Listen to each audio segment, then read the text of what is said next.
Good morning, good afternoon, good evening. Welcome back to Dutchman Plays Chainkit Builder. This is another Gunpla simulator game, plastic model kit building game.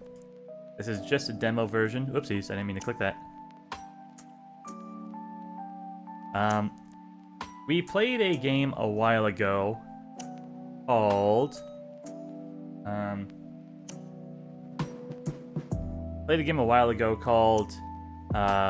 Mech Builder, I think it was. Not Mech Builder, Simulator, because that's a different game. Mech Builder, I had my complaints about it. I thought that it was more like a jigsaw than a actual gunpla building game. Give me 1 second.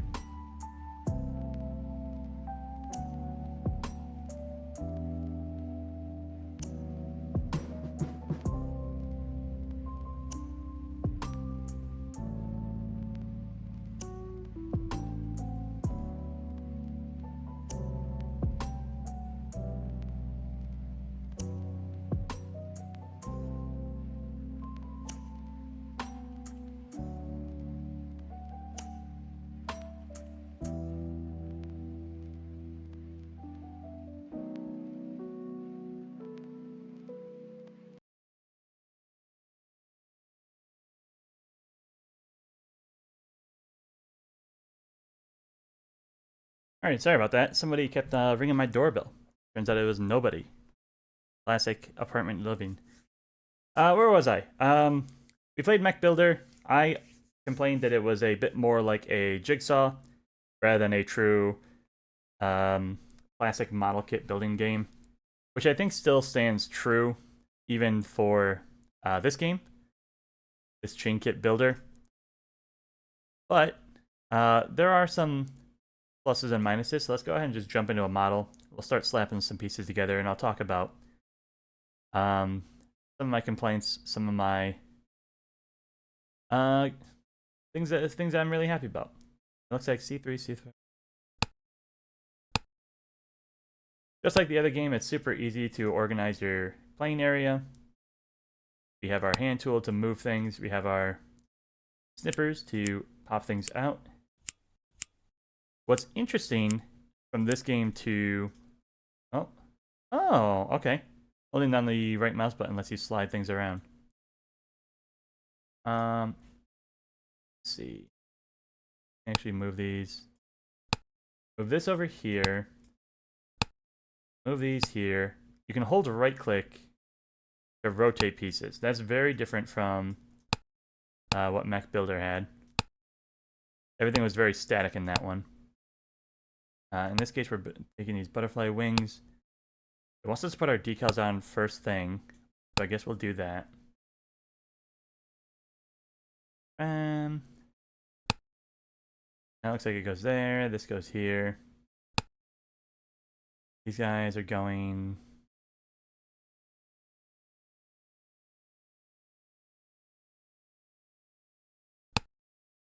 So these guys, I don't think I can rotate these. Yeah, I cannot rotate the decals, so I would actually have to have these like aligned correctly.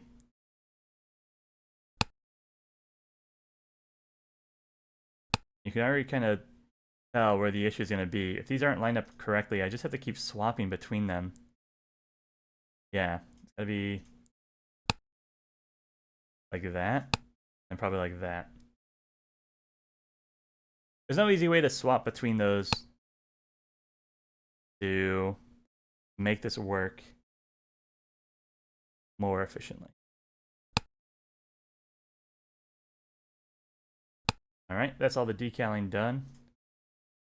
So now we can assemble all those onto A7.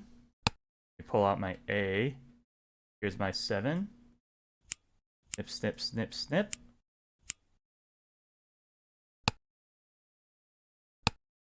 I think the short ones go on the top.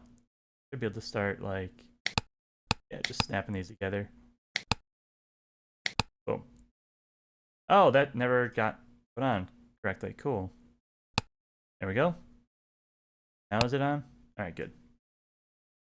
A2 and A3 are next. Bip, bip, Bop, bop. I don't know if the game has audio of its own, so maybe I'll put a track underneath it, if I remember. There we go. There we go. A4, A5, and A6. They all look identical, so I don't know how this is supposed to work.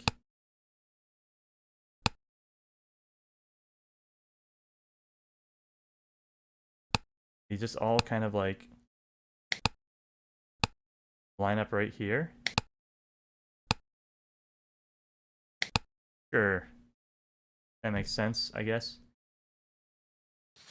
On to the next page. Oh boy. All of B is segmented carapaces, so B1, B2, just down the line. Alright, I think I'm just gonna pop all these out then. Put this away. And then we'll do the jigsaw thing where we just kind of slap it all together until it fits.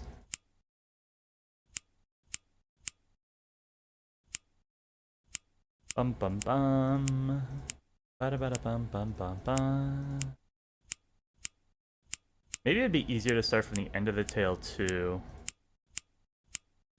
Alright, there we go. Once we have cut out all of our pieces, they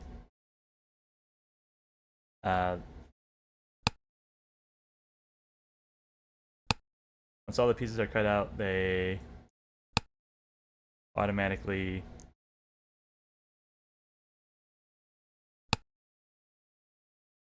what am I trying to say? Once all the pieces are cut out, they automatically throw away the runner.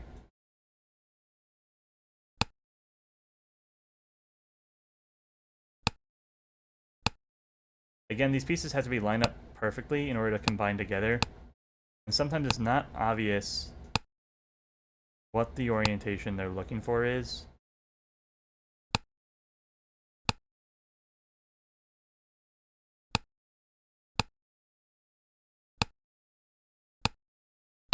Or even if these are the right pieces that go together, you know?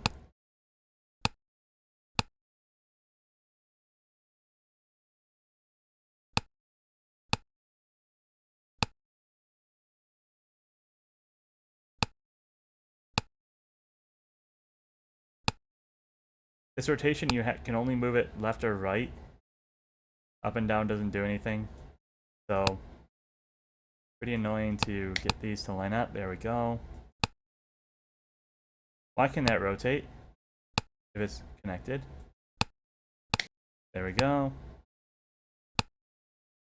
Something like that maybe? Alright, now they're kind of slapping together pretty quickly. It feels like it should be right. Alright, wanted a little more angle on it. There we go.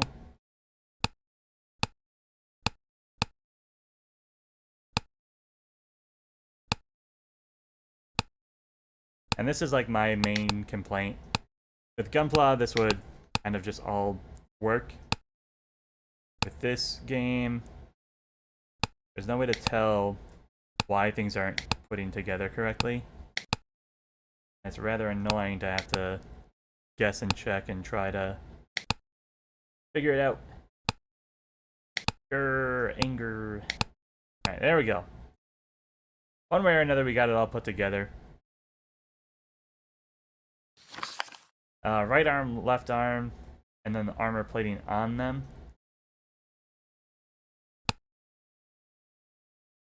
Here. 10, 12, and 8.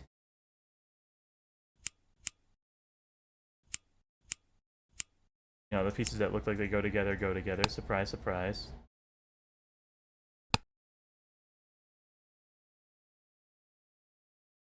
Goes like there. That goes like there. Okay? And we have 9, 13, and 11.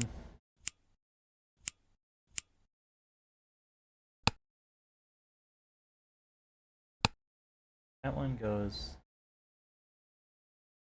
Oh, here. My bad. And like that. Perfect. Last thing we need is the head here. I might as well just cut this off to get rid of the runner. So.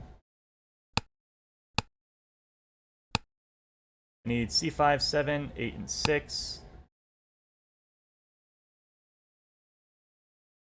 5, 7, 8, and 6.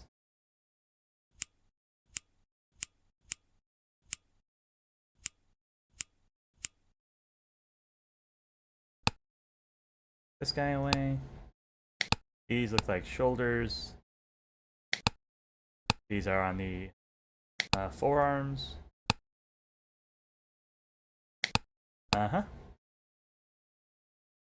Are you ready to assemble those in? We are. That goes there. This goes here. And the head goes on. The head is supposed to have some pieces on it. When did they tell me to put the head together? Oh, they never did. Okay, cool. I was just supposed to figure that one out on my own. Always good to see. I cannot actually take that off, so we're gonna have to do this all ad hoc now. Bum bum. Alright, there goes the runner, which means assembled. These kind of stick out the side like this. No, complete opposite like this. Do you need the helmet on first? Maybe. Yes, you do. If they had instructions, I would have known that. This looks like a nose piece. And these are eyes. Alright, cool. So everything is assembled correctly. You would think we are done, but we are not. We can still paint our model, which I don't think is necessary. But this is my biggest complaint about the game right now. The model is not completed until you clean up your workstation, and the only tool you have for it is this little brush. Which, as I come slowly over from over here, it has a range of less than a single square. You basically have to sweep up every single one of these little dust particles manually. If you miss any of them, the build's not finished. There's no vacuum, there's no clean all. It's just very, very tedious to have to clean your workstation after you're done building your model.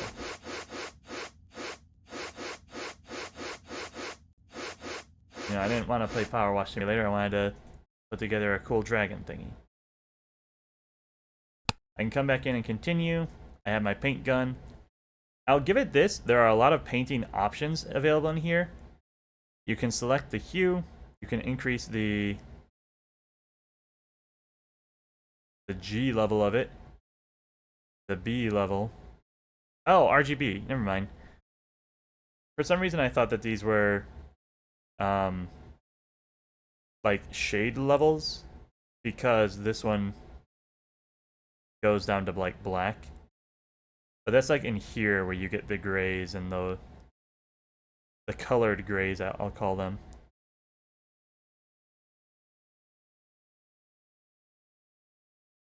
You can go red, red, red, red, red, red. And I can make it like,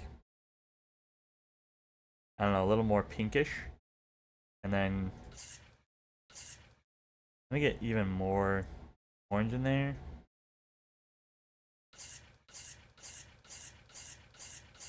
Oops. Give me that pure red again.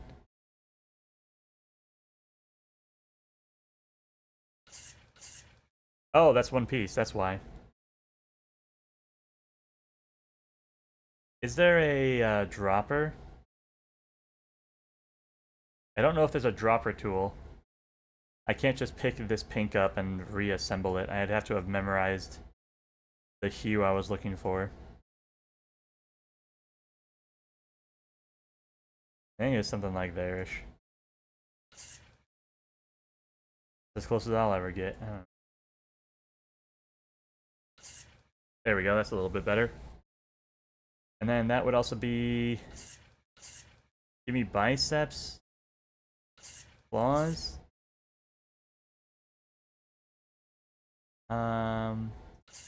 This upper shell. The horns. And then give me the wings.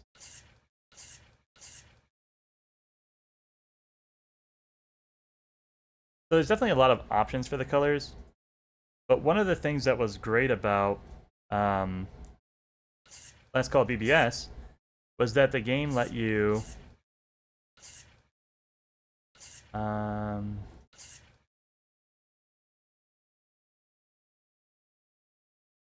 the game let you mask your things as you're working on them. Everything in this game, I have to color it in flat. Everything just has to be a wholesale, like, color. I'll try and match the green of the wings for the eyes. And then maybe I can get some, like, red-black for the under pieces here.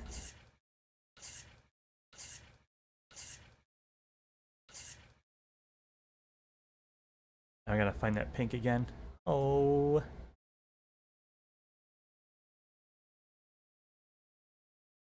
And that one went to like there. That's close enough. Everything has to be colored in flat. It's such a waste of a painting tool to just flat color everything. It really doesn't feel like you're making models when they force you into that. Oh, I can just rotate that. Interesting. But yeah, that's basically all my complaints about the game. Otherwise, it's a very, very cool idea. It's an expansion on what we've already seen before. They have some waifu and anime models, mechas and little critters, monsters and all that. There's grading to each of them so you know what difficulty you're getting into, which is all really interesting ideas. This one even has like a cockpit, it looks like, with a pilot inside of it. But without shading and masking options, I just don't see it being something that I want to put into my library. But if you like what you see, go ahead and wishlist them on Steam. The demo's available, you can give it a shot, you can give them feedback as well. There are time trials and challenges, a very wide catalog with more to come. So, very, very good game. Thanks everybody for watching. I hope you enjoyed. If you did, please click like and subscribe. It really helps small channels like this one grow and reach a wider audience. And I hope you have a good morning, a good afternoon, a good evening. Goodbye. Good morning, good afternoon, good evening. Welcome back to Dutchman Plays Mech Assembler. This is going to be part 2 of a video. The first one we played a different mech building game, Chainkit simulator, something like that. And I had some complaints. I had some issues with it. And that's why I wanted to pick this one up, because even though it also has its issues, it highlights a lot of the things that I wanted to see.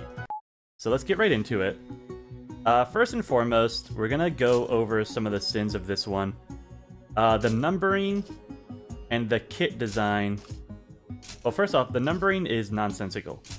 You do not number each plastic runner sequentially. You just don't do that, right? This should be A, this should be B, this should be C, and then you have A1, A2, A3, B1, B2, B3, C1, C2, C3. Everything just being in the same numerical order makes absolutely zero sense. And it makes even less sense when you open up the manual and it's like C1 and C2. Which of these would C1 and C2 be on? Well, C1 and C2 are luckily here, but then you go straight to C5, C7, C3 is on the complete other side, 4 and 6, 8 would be next then, right? 1, 2, 3, 4, 5, 6, 7, 24, and 19. Absolute nonsense. Zero logic for the runners, which is unfortunate, but we can deal with it. I think the mech designs are fine. They are what they are. I think they could be a little more dynamic and inspired. But I'm not going to hold that against anyone, because this game does some very, very good things. One more real quick complaint. All the painting options are hidden behind this panel until you finish the model. This one kind of wanted to be more of a, like, tycoon money game. You can see I have these spinning coins up here. My paint is consumable, it will run out, and I have to pay to replace it. And also the game has a coloring guide that it wants you to use. And if you don't match the guide, then you get less money, which is a little lame. I think that's very against the idea of like kit building, but who am I to complain? I'm just going to really quickly assemble this because I want to show off the good parts. It sounds like I've been complaining about this nonstop, but I wouldn't have featured this game if I only had complaints. This game does what I've been asking for so long. This game lets you mask your model and paint designs onto your kits. Now again, going back to the money thing, if you paint it willy-nilly, then you don't get so much money, which again, shooting itself in its own foot. I don't know why they did the things they did with this game. These won't go together until I put this together. There we go. Then we need the mid chest. We need this like thigh piece, odd piece. And then we're probably gonna put big thigh, calf and calf. Oh, they come back inwards. Ooh, these look like forearms. Are they? Do they go back in? Is that what we're doing? You get it? Ooh, digitigrated legs. Okay. I see you. These are shoulders, obviously. This is a forearm. This is a forearm. Come back in. Go outwards. There we go. We're figuring it out. Is this a thigh piece? No. Does this go on the foot, maybe? A foot covering? No. Forearm? Where do you go? What are you up to? This is a thigh piece. These are hands. I know that much. Now, where do you guys go? You have to go somewhere like here. I'm crazy. Alright, tell me where they go. They do! They do! I'm not insane. Also, like, connect, like, right... Oh, there we go. Finally. Alright. Now that we've assembled our model, now we get access to our paints. You can see my red is, like, completely depleted. I can only buy yellow and blue, apparently. Refresh for $1. Or refresh for free. But I don't have red or blue.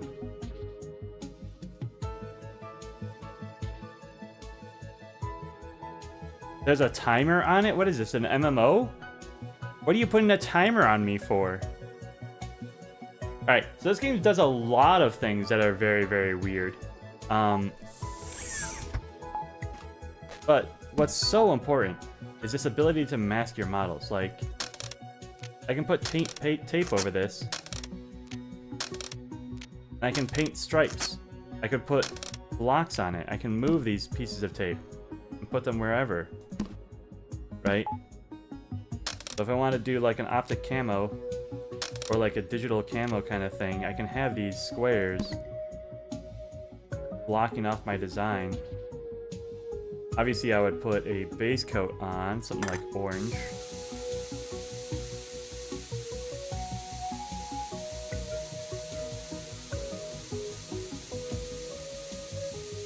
Something like that. And then I would put, gosh, I guess yellow at this point. Let me put these kind of back on here. Or... I don't know how optic cam is supposed to look. Let me stick to the stripes. Take these away.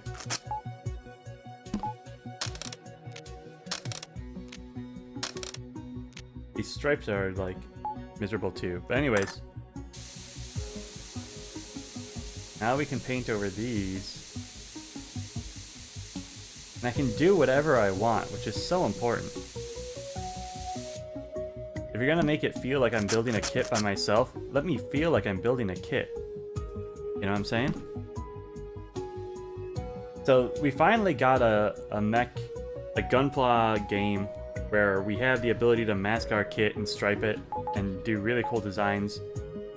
But it's held back by all this weird, like, in-game microtransactions. why do I have to pay for more paint? I mean, realistically, I do, but like, you're gonna make me pay for a mat? What is that? I don't even know what I just bought. I got something. Oh, that's the decal. These are kind of cool. I can put a lightning bolt here. These are stencils. So if I want to put a yellow on his belly, put the stencil over it. Espresso Changeo. I probably should have done that in a different color, or in a different area.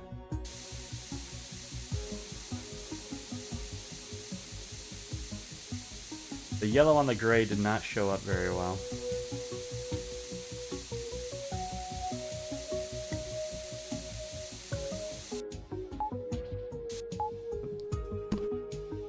Bring the stencil back. Now I put a yellow on his belly.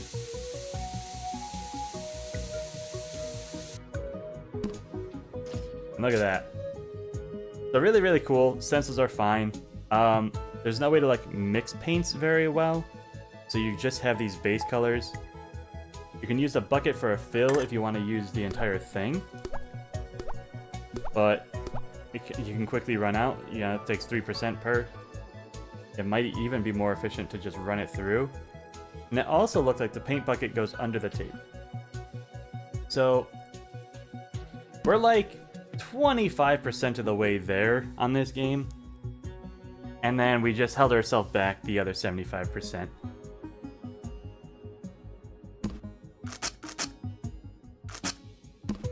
Like, I don't know. Here, I turn this in. My paint condition is 6.4%. I got 6 coins out of it, but the fact that you can soft lock yourself out of like being able to paint a model completely. Let me show you what it's looking for. If you go all the way to the back, this is what it wants it to look like. So if you don't have the moon stencil, you're out of luck there. If you're out of blue paint, you're out of luck there. I don't know if this beige is even a thing. Why does this say great on it, right? There's so many weird things that happen with this one. But I will give it some credit, right? If I go back to the main menu, this is a 0.0.0 version of the game. This is just a glorified tech demo. There's absolutely a lot of different ways they can take this. There's a lot of room for improvement. And I hope that they find this video and take some of it to heart. Even if they want to keep the money, right, that's a decision they can do. Put in a Zen mode where you don't have the money requirements. And people can just build kits and be creative infinitely, right? I think that's the best part about kit building and kit bashing, if you want to go super crazy, is being able to make your own like custom color designs and stuff like that. The fact that I'm limited by my paint and my money feels really backwards for what they want to do with this game. But anyways, that's going to be it for this episode. I just wanted a quick little counterpart to the first episode. And I think this one does a very good job. Music is fine. I like the music. Very chill, very unobtrusive. So thanks everyone for watching. I hope you enjoyed. If you did, please click the like and subscribe button. If you are interested in this game and following its development, you can wishlist it on Steam, Mech Assembler. And I hope you have a good morning, a good afternoon, a good evening. Goodbye.